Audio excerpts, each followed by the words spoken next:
Something else that you should have become aware of in your POGL activities and by reading the book is that, you know, we've already talked about this, but you can have multiple bonds, multiple carbon bonds. And whenever you have a carbon-carbon double bond, that class of compounds, that class of hydrocarbons containing a carbon-carbon double bond, those are called alkenes. Okay, alkanes are carbon-carbon single bonds. Alkenes are carbon-carbon double bonds. And alkynes are when you have a carbon-carbon triple bond in your hydrocarbons. So the simplest alkene then, of course, is ethene. Ethene, which has a molecular formula of C2H4. The common name is ethylene. Ethylene, very important compound industrially. Propylene or propene is 3 carbons and between two of the carbons there's a double bond. So that would be propylene okay. Propene is the IUPAC name. Propylene is the common name.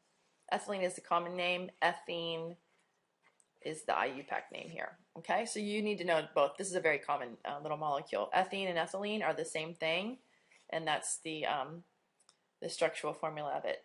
Alkynes, the most common alkyne is acetylene. The common name is acetylene. Acetylene. It's just the carbon triple bond with 1 hydrogen on each one. That's acetylene. It's called, the systematic name is ethine. You hardly ever hear that because it's been around for so long, and it's called acetylene. It's the fuel, the gas that's used in welder's torch. Because remember, triple bonds are very, very strong. And so when this bond is broken and it's rearranged to give you carbon dioxide and water, a lot of energy is released. So welder's torch is a very hot burn. Burns hotter than, say, ethane or methane. Okay? So that's just multiple bonds and some basic nomenclature there. Should have picked up on. And I mentioned before that carbon, you know, in an alkane, the carbon is saturated with, you know, all the bonds that can have hydrogen on them have hydrogen on them.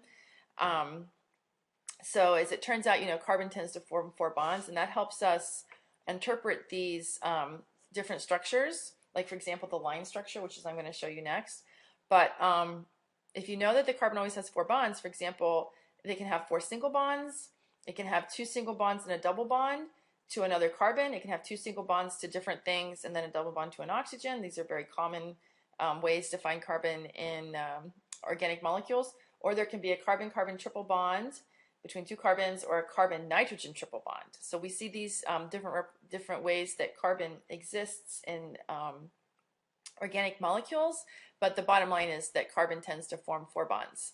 If there's a double bond, a carbon-carbon double bond or a carbon-carbon triple bond, we'd say that that hydrocarbon is unsaturated.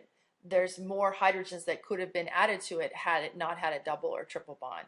Okay, so this concept of saturated means saturated with hydrogens, and unsaturated means may have a double or triple bond. And you've probably heard that language before in the context of fats, saturated fats and unsaturated fats.